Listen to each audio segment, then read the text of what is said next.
네, 이렇게 해서 금리 인상과 관련된 이야기들을 좀 정리해봤습니다. 국내 시장으로 눈을 돌려보도록 할게요.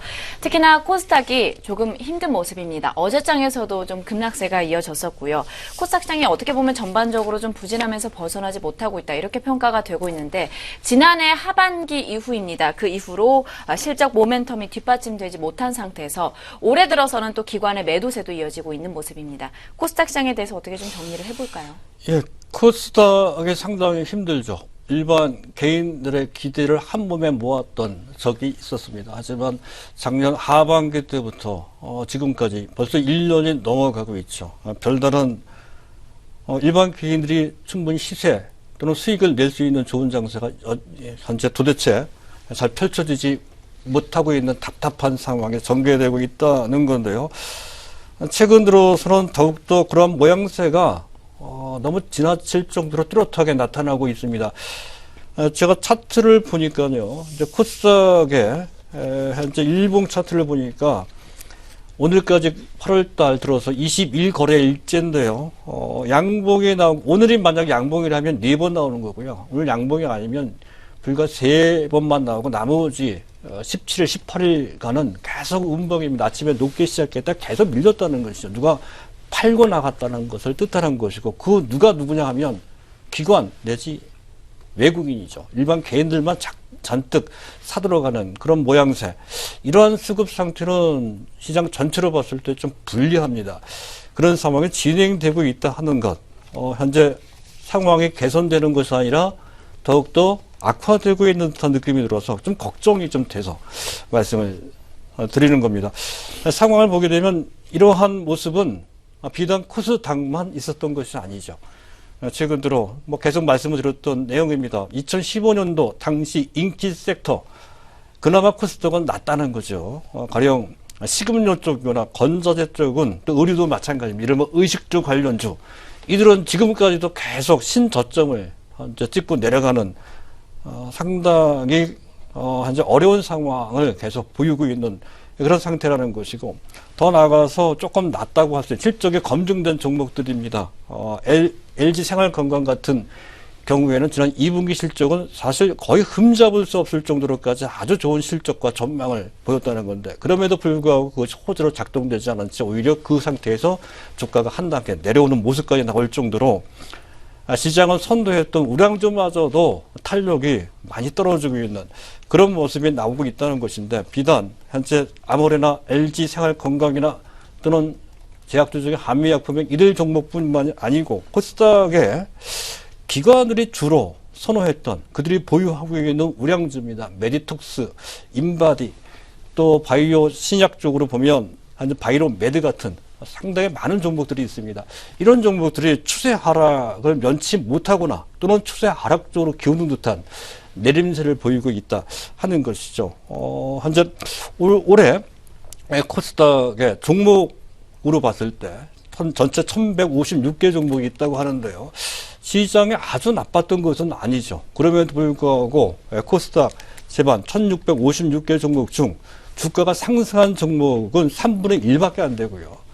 하락한 종목이 3분의 2 정도 된다고 하죠. 그런 측면. 또 코스닥의 700이 깨진 것이, 붕괴된 것이 8월 중순이었습니다. 그때 이후로 반등다운 반등도 채 나오지 않은 채 계속 밀려 내려가면서, 물론 지수로 봤을 때 낙폭은 그렇게 큰 것은 아닙니다. 5.9% 정도. 물론 5.9%는 결코 작지 않은 하락률입니다만은, 하지만 코스피는 거의 빠지지 않았고요. 또 심지어 코스피의 중소형주조차도 불과 4% 정도 밖에 빠지지 않았습니다. 그럼에도 불구하고 그보다 훨씬 더 단위가 큰 시장인 코스닥이 무려 5.9% 이렇게 빠졌다는 것은 뭔가 구조적인 문제가 내재되어 있음을 알 수가 있다 하는 건데요. 가장 큰 특징은 역시 매수세가 쏠려 다니는 것 같습니다. 사실 어제만 하더라도 지수가 코스닥이 크게 내려갔고요. 제반 종목들이 거의 무차별적으로 동반 하락했다는 것. 그만큼 시장 참가자들, 현재 기관뿐만 아니고 개인들도 투매에 가담하는 모양새가 나왔고요. 오늘은 그 반대죠. 개장초부터. 물론 그 상세가 충분히 이어지지 못한 것도 문제지만 아침부터 강하게 미국 증시 어느 정도 반등 나는 것을 기반으로 해서 탄력에 나온 측면도 좀 있었다 하는 점을 우리가 발견할 수가 있었습니다. 그만큼 코스닥은 안정되지 않은 채 시장의 매수세가 시장의 분위기 내지 심리에 따라 흔들린다는 것을 알 수가 있습니다. 또 최근 들어 계속해서 기관들이 이탈하고 있다는 것도 문제가 됩니다. 기관들이 이번 달까지도 순매도 하는 것으로 현재 순매도하고 있는 상태인데요. 8개월 연속 순매도입니다. 1월 달부터 계속 매도라는 것인데요. 최근 36거래일, 거의 2달 동안이죠. 36거래일 중 기관이 순매수한 날은 딱 이틀밖에 없었습니다. 나머지 34일은 연속 순매도를 하고 있는 그런 상태라는 것이죠. 또한 코스닥의 개인 신용 융자가 급증을 하고 있다는 것도 약간 부담으로 작용될 소지가 있다는 건데요. 7월달 이후에 3.7조 원에서 지금 4.4조 원, 4.4조 원 정도면 사상 최저치 수준입니다. 장이 좋은 것도 아닌데도 불구하고 신용 융자를 그렇게 많이 해요. 썩 좋은 현상은 아니라는 것이고, 이러한 배경으로 역시 금리와 코스닥에 있는 종목, 또 개별 종목과 어떤 상관관계가 있는지에 대한 기본적인 이해도 좀 필요하다는 건데요. 일단 부채가 많은 쪽은 이자 부담이 생기죠. 그와 관련돼서 또 현재 신규 스타트업 같은 경우에는 자금 조달도 좀 해야 됩니다. 만약에 이런 식으로 금리가 물론 미국 얘기지만 올라간다면 그에 따른 비용이 발생될 수밖에 없다라는 것이 한 가지가 있고요. 또 한 가지는 원금 투자 회수 기간이라는 게 있습니다. 금리가 올라가면 그 기간이 짧아진다는 거죠. 그만큼 멀티플, PBR이나 PER, 적정 PER, 적정 PBR에 대한 현재 디스카운트가 필요하다는 거죠. 과거에는 40배, 50배를 적용시킬 수가 있지만 금리 인상 사이클로 올라가면 그것이 디스카운트 되면서 20배 내지 30배 정도로 줄어든다는 그런 이론적인 배경이 일단 작용될 수 있다는 거고요. 무엇보다 가장 큰 것은 다 이겁니다. 중소형주 펀드에서조차 자금이 빠져나가고 있다는 것. 이게 이제 문제가 된다는 것이죠. 지난 3개월 동안, 6개월 동안 중소형주 펀드 쪽에서만 빠져나간 돈이 2,670억 원입니다. 비단 여기서 끝이지 않죠.